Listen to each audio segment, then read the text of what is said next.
Je vous souhaite le bonjour. Je suis Pierre Labrec, artiste peintre de métier ou de carrière, malgré que je dis toujours que c'est beaucoup plus un privilège que je me suis permis en pratiquant ce merveilleux geste de peindre depuis 30 années déjà.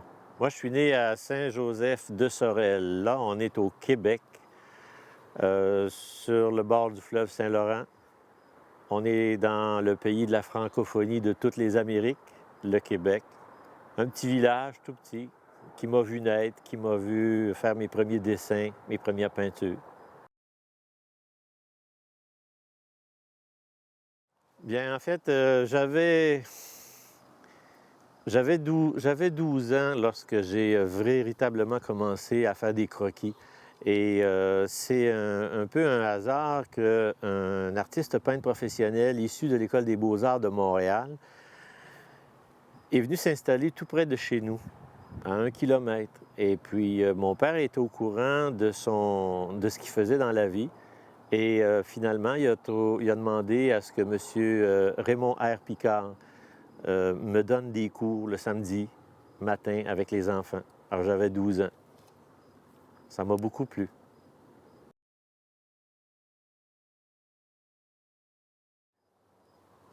J'ai commencé à peindre dès l'âge de 14 ans, finalement, parce que j'ai commencé le dessin d'abord à l'école de M. Picard. Et puis, j'ai vite développé des facilités dans le dessin. Il m'a intéressé à la peinture et je suis allé peindre avec lui sur le motif. Dès l'âge de 12 ans, faire le dessin sur le motif et à 14 ans, peindre dans les îles de Sorel, qui est un magnifique sanctuaire d'oiseaux, entre autres.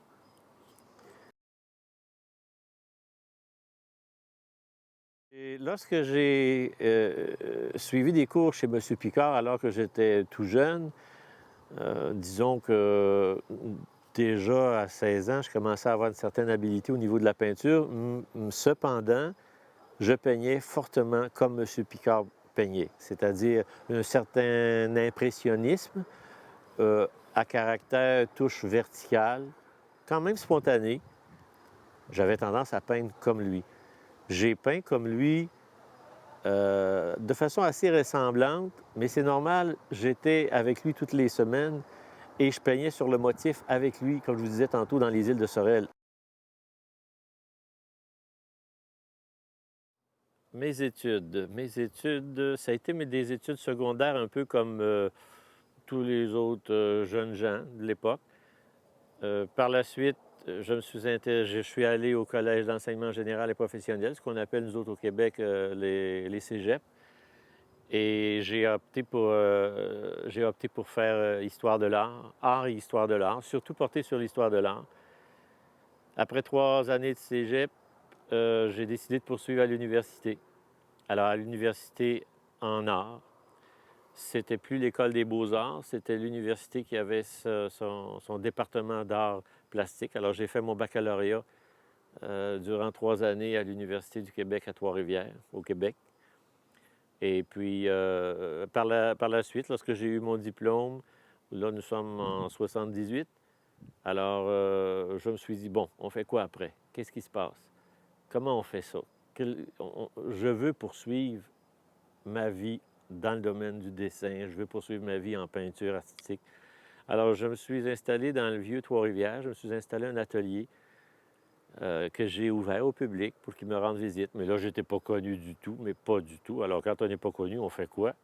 On essaie de faire de notre mieux pour que les argents rentrent pour pouvoir payer son loyer et toutes les autres choses qu'il faut payer, le matériel d'art, entre autres. Et puis, aussi, je me suis dit, les peintres impressionnistes allaient peindre sur le motif. Il devait y avoir une raison. Alors là, je me suis remis à aller peindre sur le motif, à l'extérieur, mais de façon bien sérieuse. J'avais palpé un peu ce genre de travail-là lorsque j'étais avec mon professeur tout jeune, mais là, j'allais faire ça de façon très sérieuse. Alors, je me procure un chevalet de campagne, c'est-à-dire un chevalet sur pied qu'on peut balader facilement. Et je me suis dirigé vers Baie-Saint-Paul. Baie-Saint-Paul, c'est un petit village blotti comme entre trois montagnes sur le bord du fleuve Saint-Laurent. Et c'est à peu près 1 heure de voiture d'automobile de la ville de Québec, la capitale du Québec. Et puis, je me suis mis à peindre là, à travers les montagnes, de place en place. Dans Charlevoix, l'avantage... D'ailleurs, le relief de Charlevoix a été créé grâce à un... On dit grâce, mais c'est un météorite de grande dimension qui a frappé cette région-là, qui a fait les montagnes, qui les a créées. Là, on est il y a plusieurs millions d'années, mais le relief, à un moment donné, nous permet à nous d'avoir des villages qui se sont implantés dans le haut de la montagne, dans le milieu de la montagne et en bas de la montagne. Ce qui veut dire que pour un peintre qui aime peindre la peinture impressionniste ou le paysage, ça se trouve être merveilleux. Alors, c'est un peu le cheminement que j'ai fait et je peins encore, 30 années plus tard, je peins encore dans Charlevoix. J'adore peindre sur le motif, même s'il y a des difficultés là, relatives à la nature, mais c'est tellement merveilleux. Et on est loin du téléphone cellulaire, il suffit de ne pas l'apporter, on est loin de toutes les contraintes de l'atelier. On est vraiment dans la liberté de création.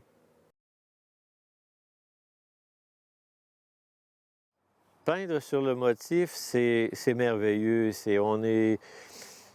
Nous sortons de l'atelier, on est en plein milieu de la nature, c'est agréable. Parfois aussi, on est incommodé par le soleil, le vent, les bébites, mais il reste qu'il y a des phénomènes naturels de lumière qui se produisent durant toute une journée. Et puis, il faut profiter de chacun de ces moments-là, les saisir, les capter, les mémoriser et aussi les placer sur la toile que nous sommes en train de travailler durant notre journée de peinture en extérieur. Alors, le soleil et les nuages nous donnent des luminosités extraordinaires. On les capte et on les place sur la toile.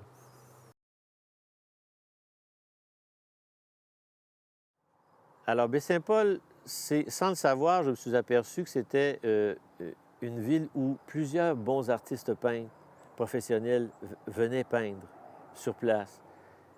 Et par hasard, j'ai été comme introduit dans ce groupe-là de façon très détendue, très relaxe. Et puis, j'ai apprécié la camaraderie, l'espace qu'on m'a réservé à l'intérieur du groupe. Ça a été vraiment agréable que de peindre avec ces gens-là. Et Baie-Saint-Paul est devenu aussi, par les années, une ville d'art.